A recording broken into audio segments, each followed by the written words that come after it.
கடந்த வருடம் ஸ்ரேயஸ் ஐயர் தலைமையில் ஐபிஎல் கோப்பையை வென்றது கேகேஆர் அணி. இதனால் ஐபிஎல் மெகா ஏலத்துக்கு முன்பு ஸ்ரேயஸ் ஐயர் தக்க வைக்கப்படுவார் என எதிர்பார்க்கப்பட்டது.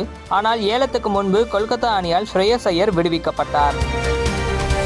வீரர்களை தக்க வைப்பது அணி நிர்வாகம் சார்ந்தது மட்டுமல்ல, அது இரு வழியை சார்ந்தது என அந்த அணியின் தலைமைச் செயல் அதிகாரி வெங்கி மைசூர் தெரிவித்தார். ஐபிஎல் ஏலத்தில் ரூபாய் 26.75 கோடிக்கு பஞ்சாப் கிங்ஸ் அணியால் ஸ்ரேயஸ் ஐயர் தேர்வு செய்யப்பட்டார். அவரே அந்த அணியின் கேப்டனாகவும் நியமிக்கப்பட்டார்.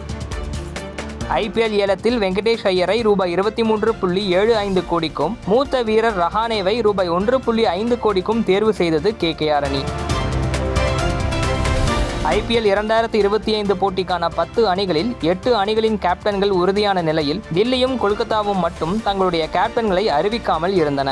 கேகேஆர் கேப்டனாக ரஹானே, வெங்கடேஷ் ஐயர், ஆண்ட்ரே ரசல், சுனில் நரைன் போன்ற பிரபலங்களின் பெயர்கள் பரிசீலனையில் இருந்தன. இந்நிலையில் கொல்கத்தா நைட் ரைடர்ஸ் அணி ரஹானேவை கேப்டனாக இன்று அறிவித்துள்ளது. துணை கேப்டனாக வெங்கடேஷ் ஐயரை நியமித்து அவரை அடுத்த கேப்டனுக்கான நிலையில் வைத்துள்ளது. ஐபிஎல் 2018-2019 போட்டிகளில் ராஜஸ்தான் ராயல்ஸ் அணியின் கேப்டன் பணியாற்றிய ரஹானே 24 ஆட்டங்களில் 9 வெற்றிகளை மட்டுமே பெற்றார். 2018 மட்டும் ராஜஸ்தான் அணி பிளே ஆஃப் சுற்றுக்கு தகுதி பெற்றது.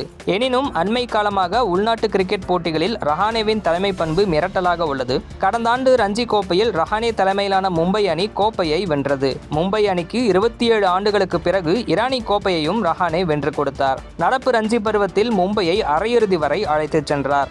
ஐபிஎல் 2025 போட்டியின் தொடக்க ஆட்டத்தில் கேகேஆர், ஆர்சிபி அணிகள் மார்ச் 22 ஈடன் கார்டன்ஸ் மைதானத்தில் மோத உள்ளன.